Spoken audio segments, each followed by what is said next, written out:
We're angry. At this noon hour, we're learning new details about that deadly shooting over the weekend at a Western New York supermarket that left 10 people dead. Let's turn things over now to Mike Valerio in Buffalo, New York with the very latest. Well, good evening. At this hour, we now know that the suspect visited here in Buffalo back in March. It's unclear, though, if that visit was to perhaps plan this attack over the weekend or some other matter. We're still hoping to drill down on that. And we also know, we were able to find out this morning, that authorities say that a second shooting location was within the suspect's sights. The suspected gunman from Saturday's mass shooting in Buffalo, New York, apparently had his sights set on taking even more lives than he did that afternoon, authorities say. There was evidence that was uncovered that he had plans, had he gotten out of here, to continue his rampage and continue shooting people.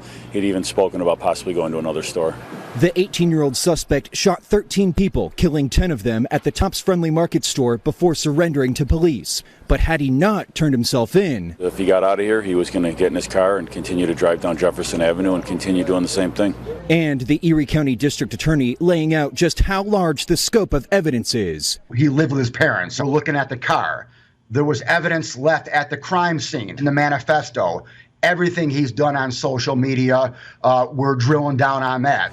Authorities say the suspect traveled hours to target this predominantly black community, and the FBI is investigating the shooting as both a hate crime and a case of racially motivated violent extremism. These motives of this individual were based on hate, based on a hatred of many types of people. It is believed that he had a hatred for black people, Jewish people, people of color.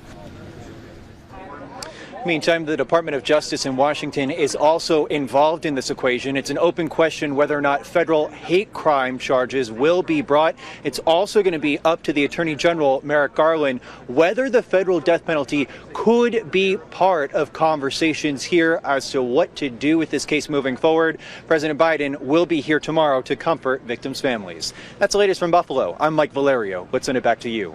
Now, this week, the U.S. Senate is working to push through a nearly $40 billion Ukraine funding bill. For more on this, let's bring in Hawaii News Now's White House correspondent John Decker live. Now, John, we know that time is of the essence. Will this pass quickly? It will. I would expect this to pass very quickly. And the reason I say that is because the leader for Republicans in the Senate, Mitch McConnell, when asked about this, over the weekend, he was actually in Ukraine meeting with President Zelensky along with some of his Senate Republican colleagues. He said that he expects a vote on this large package to take place in the Senate by Wednesday of this week. He also said he expects strong bipartisan support for this package. It has already passed the House of Representatives with strong bipartisanship, and we can expect the same in the Senate, which means I would not be surprised, Ashley, if this bill is before the president for his signature on his desk by the end of this week. All right. And, big developments. Both Sweden and Finland have decided to join NATO, ending decades of neutrality. What was Russia's response, and why did these two countries decide that now's the time to do this? Russia is not pleased. They warned of severe consequences for this action taken by Finland and Sweden. The reason why this is happening now, after, as you mentioned, historic neutrality by both countries, is because they saw what has happened over the past few months in Ukraine. They saw this attack on a sovereign nation, and they realized it makes more sense for them and their security to be a part of the NATO Defense Alliance. Under NATO, its charter, Article 5, an attack on one is an attack on all. And that's the reason they would derive such security by being a member of NATO. And acceptance into NATO requires unanimous approval from all 30 members. Do you think this will happen? I do. I do ultimately believe this will happen. Right now, there's one NATO member country that has expressed reservations, their opposition to this. That is Turkey. President Erdogan of Turkey has indicated that. But our Secretary of State, Antony Blinken, has also said publicly that he believes that Turkey's opposition can be overcome and overcome quickly. He expects the ascension of these two new members, Sweden and Finland, to happen relatively soon. All right, joining us live, John Decker, Hawaii News Now's White House correspondent. We appreciate your time, John. Thank you. Thanks, Ashley.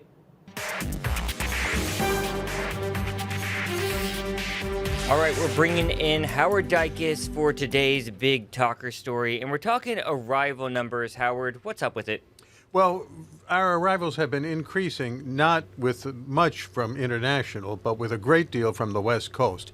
The way we stand now compared to pre-COVID 2019, arrivals of May so far are down 8% from back then, and domestic arrivals are up to all islands except Maui, which is only falling behind slightly.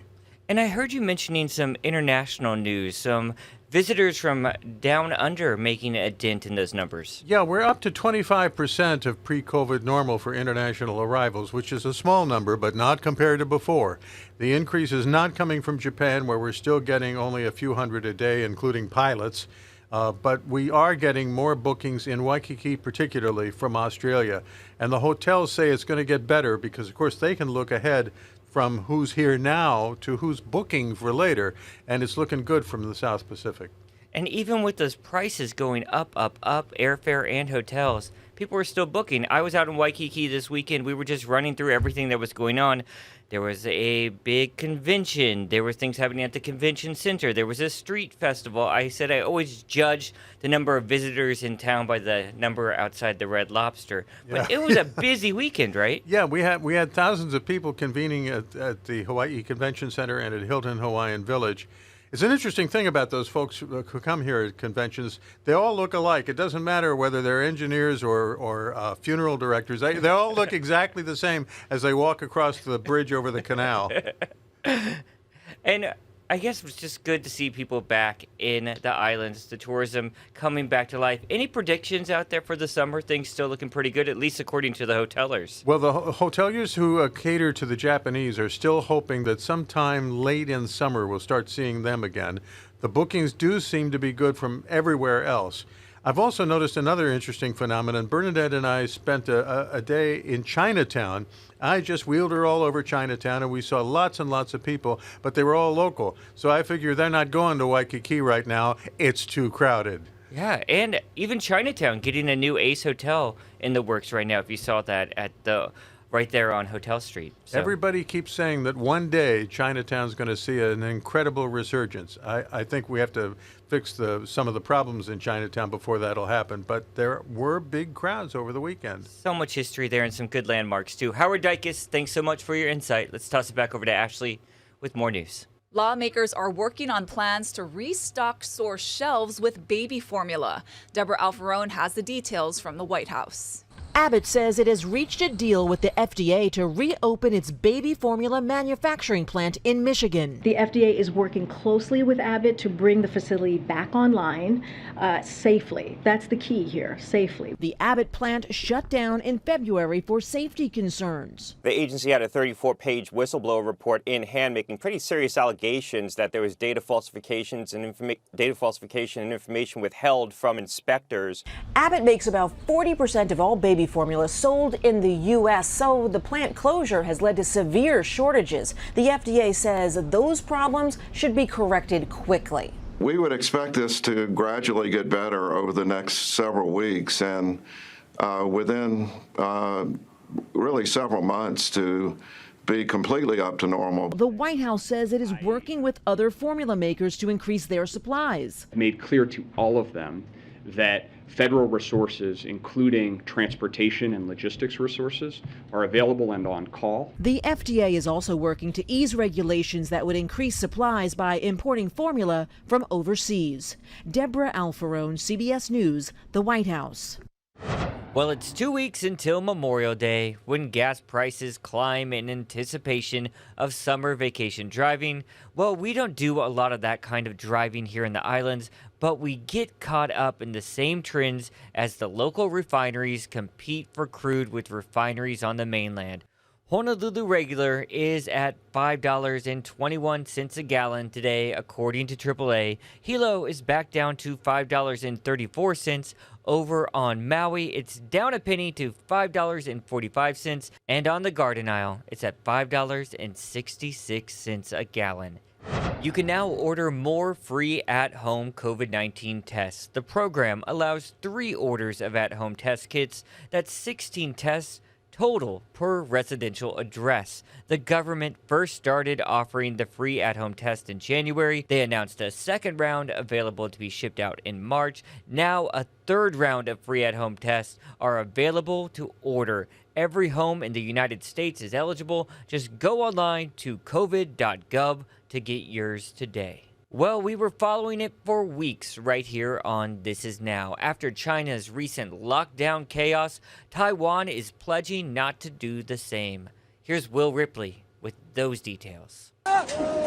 Zero COVID chaos captured on Chinese social media. Shanghai factory workers in a frenzy.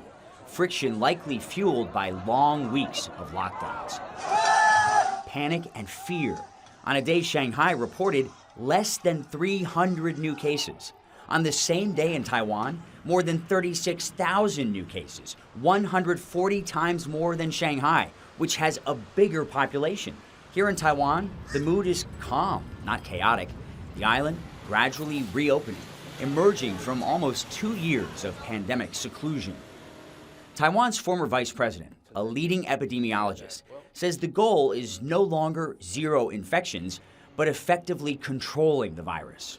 This zero COVID policy is very difficult and it's a mission impossible. What is possible, he says?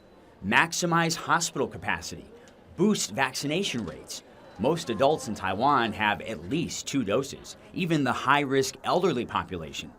Only about half of China's elderly are protected against COVID-19, a symptom of the mainland's sporadic vaccination campaign and reliance on homegrown vaccines, often less effective. In Taiwan, Omicron symptoms usually mild. Hospitalizations and deaths relatively low. Businesses bouncing back. People have to live normally, go to school normally, and work normally when we are ready to live with the virus. Even as Taiwan's cases hit record highs, no mainland-style lockdowns, no violent clashes, no food shortages. Diners fill the tables at this Taipei restaurant. I think we need to overcome our fears and tread carefully step by step. Not everyone is ready to relax the rules, especially parents of young children, still not eligible for vaccination in Taiwan. I feel like the government has not considered children in their move towards living with the virus. Any plan that allows kids to play is better than brutal lockdowns in China, says this dad. If we still get harsh restrictions like the mainland after vaccination, it'll be very painful and there will be no point in getting the vaccines. My brother is now in Shanghai, and it is really tough for him. He has been under quarantine for 45 days without being able to leave his home. Tough times in China described as cruel by Taiwan's premier. The island's leaders say life will go on, even if it means learning to live with the virus. Will Ripley, CNN, Taipei. Such a contrast. Yeah. Whew. We'll follow that one for sure here at This Is Now, but let's move on to some other news. That's right. It's graduation season, and here's some good news for college grads. The job market is clamoring for workers. Let's break down the numbers for you. Let's start with this new graphic and information from the National Association of Colleges and Employers. The new survey reports that those employers plan to hire almost 1/3, 31.6% more new college graduates from the class of 2022 than they hired from the class of 2021. That's up 5% just from the fall. Get this. Some respondents to the survey said hiring numbers are planned to increase by more than 100%. You see it there. Oil and gas industry is doubling its college hires and has projected it to increase it by 105.9%. Yep, also going up salary projections for the class of 2022 bachelor's degree graduates. And it's a little bit of a mixed bag. So this is unlike last year when employers projected increases in all reported categories of majors at the bachelor's degree level. So here's a look at the hottest jobs this year. Those in the biz sector, we're talking about things like finance and accounting. Those with a BA can expect to make $60,695 a year. That's up more than 3%. Engineering at $73,922. That's up 4%. And computer science, $75,900. That's up 5%. Not so hot making money job trends, those in communications, down 4.7%. Average pay is about $55,000. And those going into humanities, that's down 14.8%. So it chose well in the communication industry, huh? Yeah, there was another study where journalism students, they expect in their minds to make more money, like a lot more money than they actually do. In this study, just graduates in general expected to make more than six figures. Right. And that's probably for their not first job. Gonna happen, guys. Yeah, sorry, on your kids. first gig. All right, someone with an awesome gig, Guy Hoggy, has an update on our weather conditions, and looks like there's some potential for flooding this week.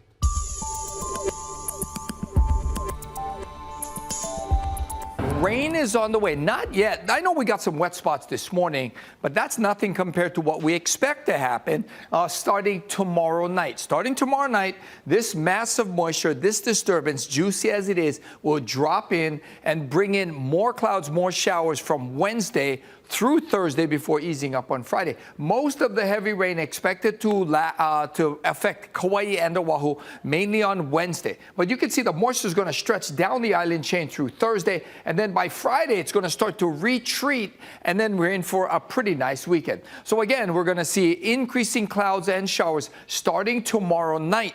And then we'll have those showers, could be heavy. It could lead to flooding on Kauai and Oahu Wednesday and Thursday.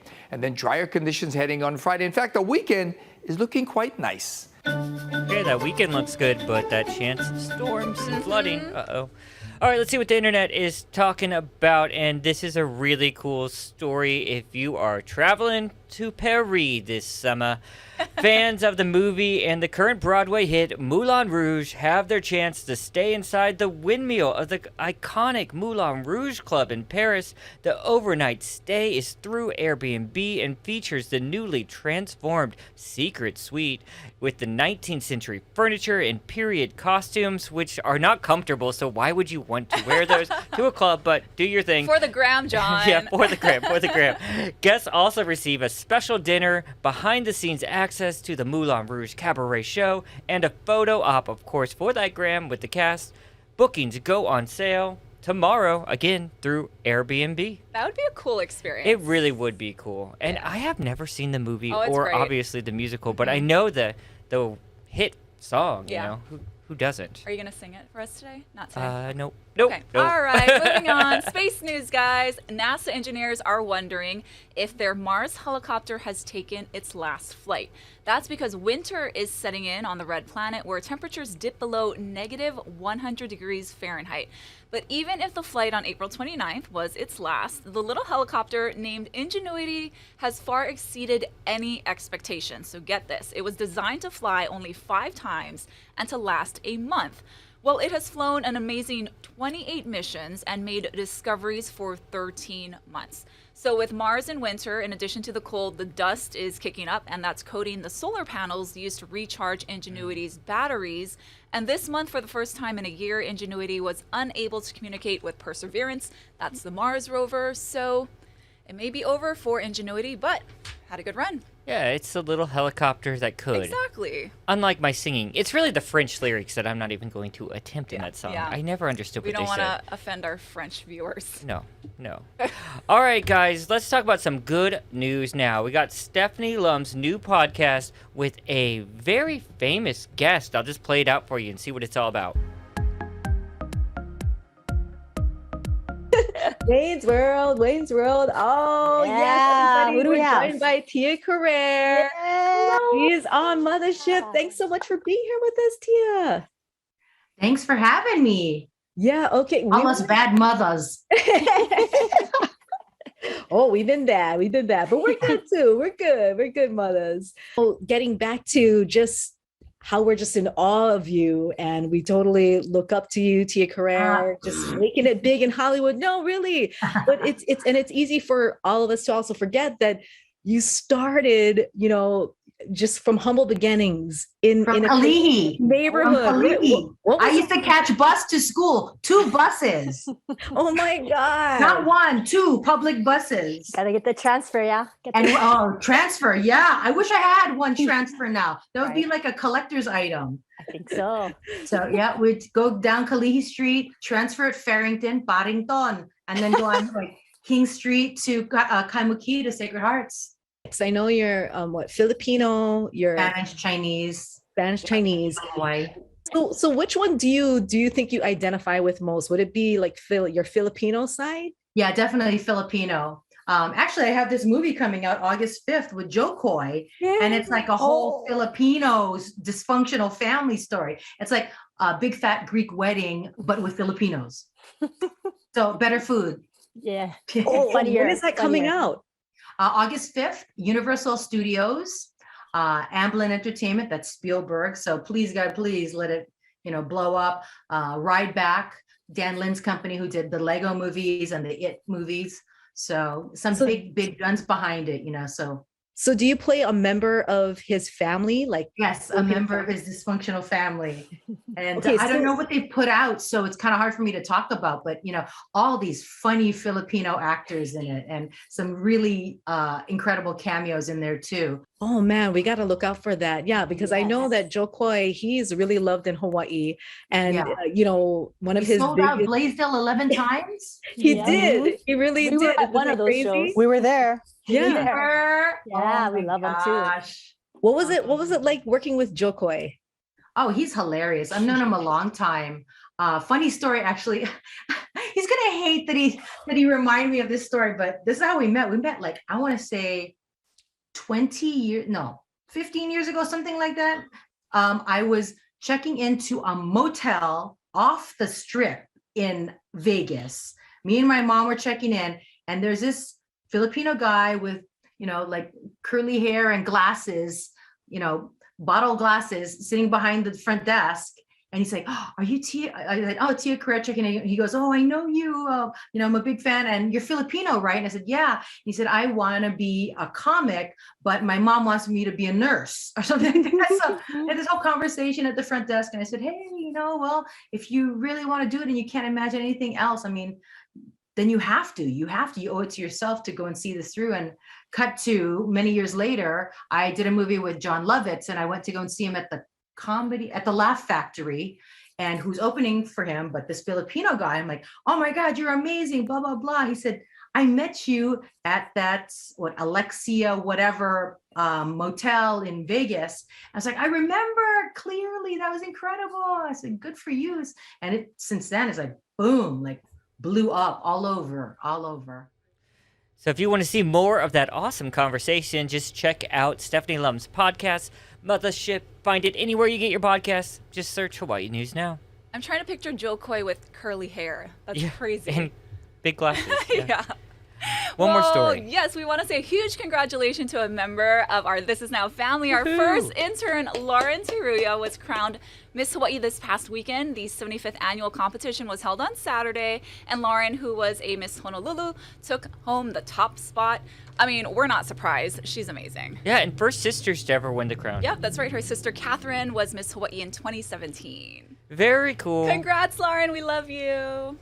All right, guys, that's going to do it for This Is Now on this Aloha Monday. Ashley's back first at 4. It airs on KHNL, just like This Is Now. Don't forget, we have a podcast, too. Search Hawaii News Now. Wherever you get your podcasts, you can listen to us on your lunch break. Have a great afternoon, everyone. Keep checking those H&N digital platforms.